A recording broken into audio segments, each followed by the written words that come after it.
Então, gente, bom dia.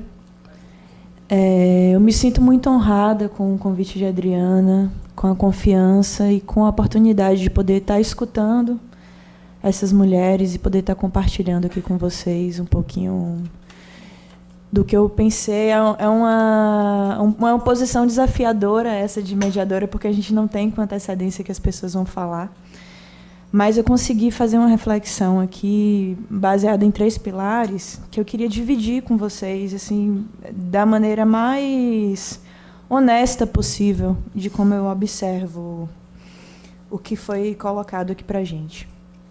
Em um primeiro lugar, do ponto de vista do agora e da cientificidade, do que foi colocado para a gente aqui enquanto conceitos, eu acho que é importante dizer do valor da gente poder estar aqui hoje, em 2019, com o status governamental que a gente tem no país, poder estar discutindo essa temática na escola da magistratura. Eu acho que, simbolicamente, é muito importante. E, do ponto de vista prático, eu espero que também seja, porque isso aqui é uma fissura, a gente não pode negar que isso aqui é uma fissura. E... primeiro, do ponto de vista da cientificidade, vou voltar nisso depois. E, anteriormente, do ponto de vista da historicidade, a gente conseguir ter Comba aqui nessa mesa, que é uma pessoa que participou diretamente desses nossos processos de conquistas e de avanços de direitos. Eu acho que é muito importante também a gente trabalhar a partir desse segundo pilar, que é da historicidade. A gente é um país recente, com a democracia recente, constantemente interrompida, e um país que não atribui o valor devido à nossa memória, à nossa história. E eu acredito que é também por isso que, infelizmente, hoje a gente não tem condição de estar travando esse debate do modo como a gente gostaria de travar. Então, acho que a presença de Comba também para a gente aqui é algo muito importante, e queria destacar e reservar um tempo da fala para trazer esse aspecto da historicidade e da importância do resgate da cultura a partir dessa perspectiva construtivista, que nos ajuda a perceber como nós viemos parar aqui hoje. Falando a partir desses conceitos, citando essas pessoas, a gente trouxe aqui na fala a Simone de Beauvoir, alguns aspectos da fala de John Scott, que definiu o gênero. Hoje a gente tem outras feministas trabalhando a partir de uma perspectiva decolonial, como a Lugones, aqui na América Latina, a própria Ildeschi, Espinhosa Mioso, a Oti Curiel, a própria Lélia Gonzalez, que, apesar de não ter diretamente trabalhado com a questão do gênero, ela trabalhou sempre a partir de uma perspectiva muito interseccional, relacionando raça. Mas falo isso tudo porque vou citar um ator chamado Michel Foucault, que a maioria de vocês aqui também conhecem, que gosta muito de trabalhar com a genealogia e com a arqueologia.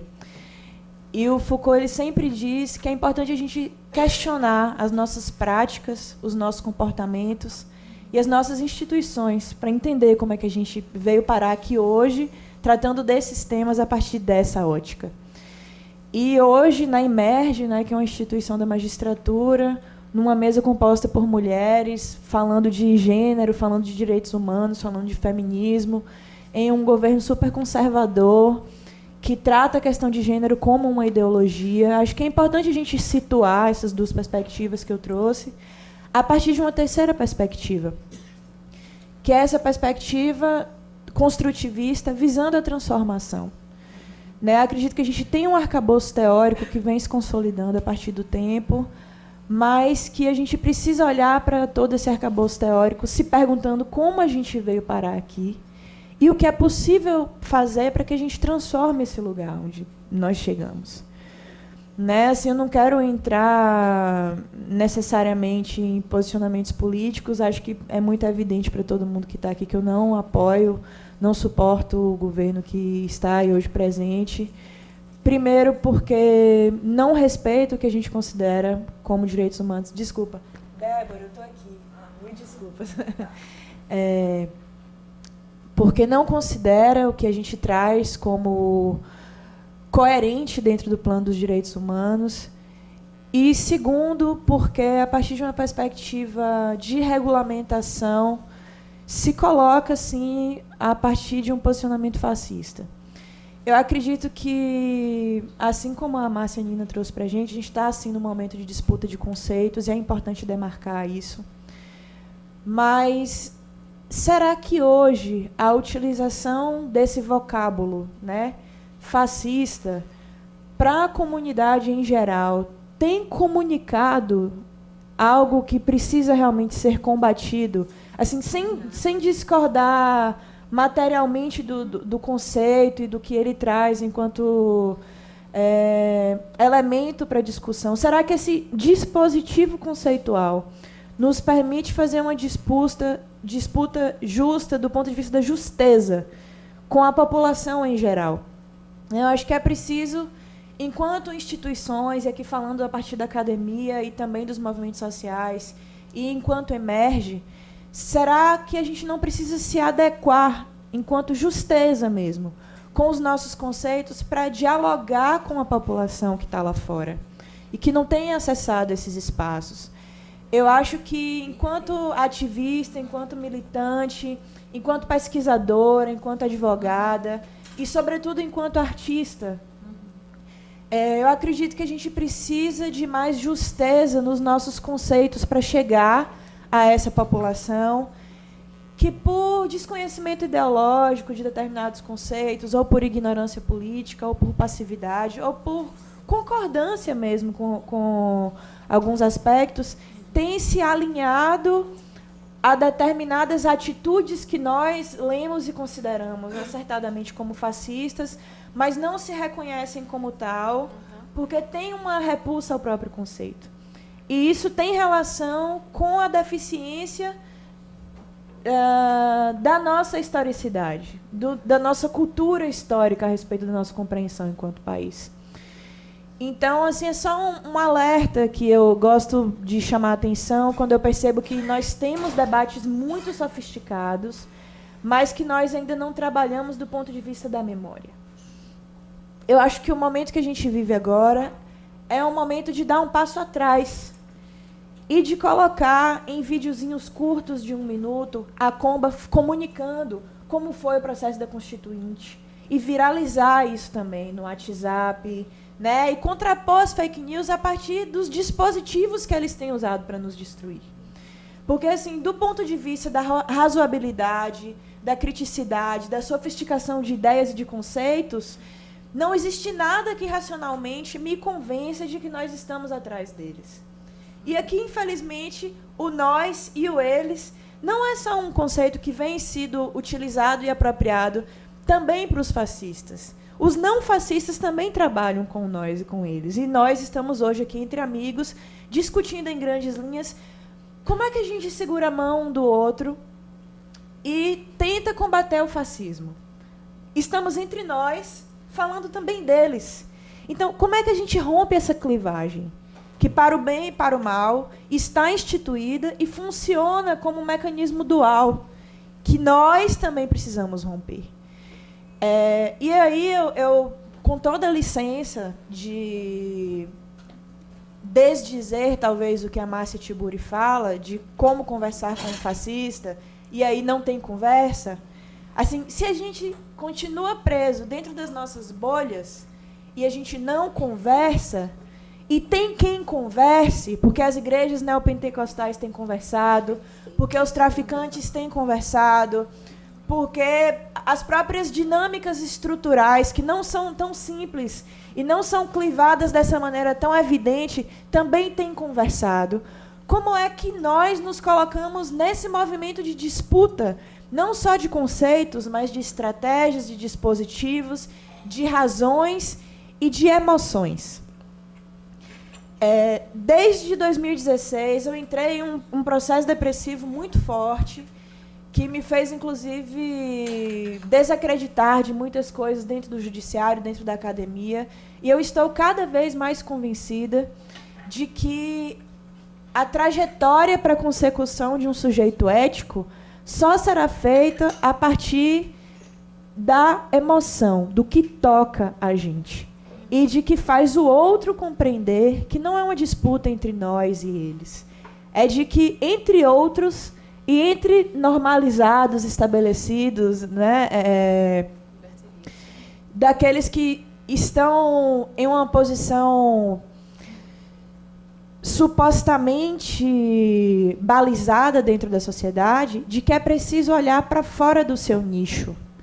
Né, ultimamente, eu tive a grande oportunidade de conhecer uma pessoa trans e me aproximar, e de me tornar amiga dela, e de ver como a condição de vida dela era algo tão diferente para mim, de coisas que eu nunca tinha pensado, como, por exemplo, ir fazer uma feira no Mundial. Que para ela era algo de pânico quase, e que era algo que eu, como uma mulher negra e com todas as minhas dificuldades de sofrer racismo abertamente no Rio de Janeiro, eu nunca tinha pensado. Então, assim, eu tenho muito tentado fazer esses deslocamentos para tentar trazer a gente mais para perto deles. Qual é o fio vermelho que une a gente enquanto sujeitos que estão sendo agredidos e prejudicados e oprimidos em uma dinâmica estrutural? É claro que cada um com suas diferenças, porque nós não somos iguais. E as disputas identitárias precisam sim existir. Mas eu faço essa fala no sentido de que a gente precisa considerar essa historicidade, se apropriar da cientificidade, mas não esquecer que o momento que a gente está visando é um momento posterior. O momento da ação, o momento da emoção, o momento da comoção e o momento, inclusive, da superação da racionalidade que se colocou epistemologicamente por um grupo de sujeitos estabelecidos que tem utilizado a racionalidade como norma epistemológica de manutenção de poderes e privilégios. Né? Eu acredito que a gente só veio parar aqui hoje, inclusive por conta de todo esse arcabouço que nós, como todos bons neuróticos, continuamos acreditando e reproduzindo.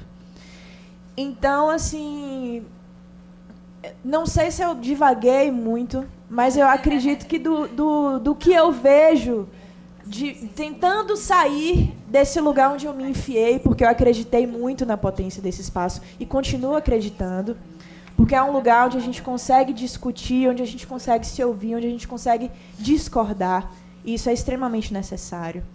Mas eu convido a todos aqui presentes a pensarmos nós e pensar nos nossos nós, nos nossos elos com eles. Porque não é na base do enfrentamento direto que a gente vai conseguir, porque a gente precisa deles, porque eles é que estão mandando ou sendo mandados a partir das condições mais perversas e diversas possíveis. Como a gente pensa essa comunicação? Como a gente pensa essa aproximação? Como a gente pensa esse convencimento? Como a gente pensa essas novas estéticas de se aproximar e de se apaixonar pelo outro e de se apaixonar por nós mesmos dentro das nossas possibilidades de reconstrução.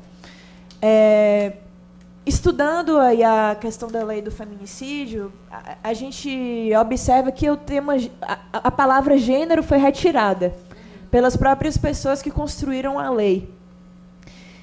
E aí, quando eu estava lendo isso, eu parei e tive um insight que é bobo, mas que, se a gente pensa, as pessoas que constroem as nossas legislações são as pessoas que são votadas por uma população que não tem esse tipo de discussão comumente, todo dia, e que acreditam mesmo na ideologia de gênero, né? Que é um termo que, dentro do nosso legislativo, possui uma compreensão muito evidente já, que foi utilizado, inclusive, para o debate da escola sem homofobia, que depois virou kit gay, né, que foi utilizado nas fake news. Então, assim, o judiciário, o legislativo e o executivo não acompanham a capacidade de transformação social. E a gente tem, contraditoriamente, se afastado dessa transformação social. Então, assim, a gente tem muito falado do ponto de vista dos movimentos sociais que a gente abandonou as bases, que a gente não discute mais com as bases. né, que as igrejas ocuparam aí um espaço muito importante para discutir diretamente com a população as suas carências. E como nós, judiciário, academia, movimentos sociais, temos discutido essas carências. Né? Eu tenho me preocupado muito com esses outros modos de aproximação, porque se nós paramos para discutir as premissas científicas, nós partimos de um erro também que é muito comum, que é de desconsiderar tudo o que foi produzido no passado e que era considerado ciência, a partir do momento que houve uma mudança de paradigma científico, como diz o Thomas Kuhn, o Las Cumbres, todo esse pessoal que discute a epistemologia científica, a partir do momento que existe uma virada científica, aquilo que foi produzido passa a ser acientífico. Não, é científico. Continua sendo científico. E foi falseado cientificamente. Porque a ciência hoje, quando eu estudei biologia, era XY. Se a gente olha no Canadá, nos Estados Unidos, que ainda sob postulados científicos, hoje estão dizendo não, que existem 8, 9 tipos de gêneros diferentes. E amanhã a gente pode dizer, gente, tudo bem que existam vários tipos de gêneros diferentes. Mas hoje eu não consigo, Ana Miriam, mas a minha amiga trans não consegue ir no supermercado fazer compras, porque ela não suporta os olhares das pessoas que não deixam ela fazer compra.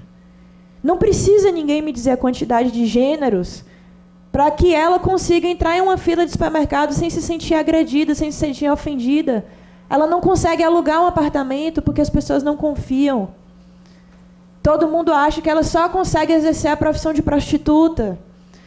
Né? Então, assim, não é a ciência que vai dizer para a gente o conceito de humanidade que nós, enquanto pessoas que discutiram há um tempo atrás, que não é, como é, Comba? O direito, não são os direitos humanos, são os direitos dos homens e das mulheres, e das travestis, e das trans. Então, como é que a gente não consegue, do ponto de vista do sentido, olhar para aquela outra pessoa como uma pessoa, e a gente quer sofisticar os conceitos e justificar a partir da ciência? Acho que isso é necessário. Não entendam a minha fala como uma desautorização científica, mas uma fala no sentido da reaproximação do cotidiano. Né? E aqui uma convocação que eu faço é que estejamos atentos nos nossos olhares. Né? Eu não consigo entrar no supermercado ou na farmácia sem fazer uma compra, sem ter aquele atendimento personalizado, aquela câmera que sempre acha que eu vou furtar alguma coisa, porque eles acham que por eu ser uma mulher negra eu não tenho dinheiro para pagar e eu vou furtar. Né? Isso é para mim algo comum. Assim, não me acostumei, mas é algo comum. Né? E assim, ou que olhe para uma mulher e fala ela não pode ocupar um espaço de liderança. Né? Então, assim, cotidianamente, a todo momento, nós estamos diante de situações que são colocadas para a gente a partir de lugares estabelecidos e pré-concebidos, de posições ou de comportamentos que as pessoas devam ter. O que nós fazemos diante de cada situação dessa? Né? E aí é o lugar daquela provocação pequenininha que a gente faz em um determinado momento. E, assim, não estou dizendo para fazer um enfrentamento direto, para sair na porrada com as pessoas, não. Mas, assim, para se colocar mesmo. Né? De dizer, não, mas por que você pensa assim? Por que você acha que deve ser desse jeito? Eu não entendi. Explica para mim melhor. Porque, às vezes, as coisas estão tão instituídas que nós não interrogamos nossas práticas, nossos valores, nossas instituições. Então, assim, eu queria só mesmo trazer uma provocação para todo mundo. Acho que parabéns de novo, né, Adriana, a todos que estão aqui presentes e que estão, de alguma forma, querendo ouvir, conhecer e dialogar. Eu acho que, para mim, é uma honra muito grande, de novo, estar aqui ao lado de mulheres que eu tenho de lugares completamente diferentes, já ouvi falar, e já li, já escutei. E, assim, sinto uma responsabilidade muito grande de ser colocada aqui enquanto nova geração. Eu acho que, a todo momento, nós somos uma nova geração. Cada um de nós aqui é uma nova geração, porque eu tenho certeza que a gente sai daqui hoje diferente com o que escutou de cada um aqui, e que o nosso enfrentamento, cada um no seu lugar, né, porque não é possível também batalhar em todas as frentes, mas vamos observar as nossas frentes mais íntimas, né, de como nós observamos a nós mesmos e ao outro, e de entender a partir do lugar coletivo. Teve algo que eu aprendi muito na militância, enquanto eu trabalhei em Crioula, prestei uma consultoria para o Fórum de Justiça para Crioula dentro do sistema de justiça, foi de entender o valor do coletivo. Né? Eu acho que isso me transformou enquanto pessoa e tem me transformado. E eu acho que é algo assim que eu gosto sempre de trazer, porque é muito bom chegar nos lugares e falar e olhar para uma plateia, por mais diversificada que seja, por mais parecida que seja, de olhar e de entender que eu não estou sozinha. Que por mais que a estrutura do mundo seja perversa, que a gente esteja realizando enfrentamentos diários que são muito difíceis, é muito bom olhar para frente, olhar para o lado e perceber que eu não estou sozinha. E que a utopia permanece, e que é o nosso jeito de caminhar, e que é isso que a gente está buscando, que faz a gente seguir em frente. Então, parabéns a todos nós que estamos aqui hoje e que entendamos que isso aqui hoje é só um pedacinho do que a gente precisa construir cada dia. Né? Obrigada. Prazer enorme.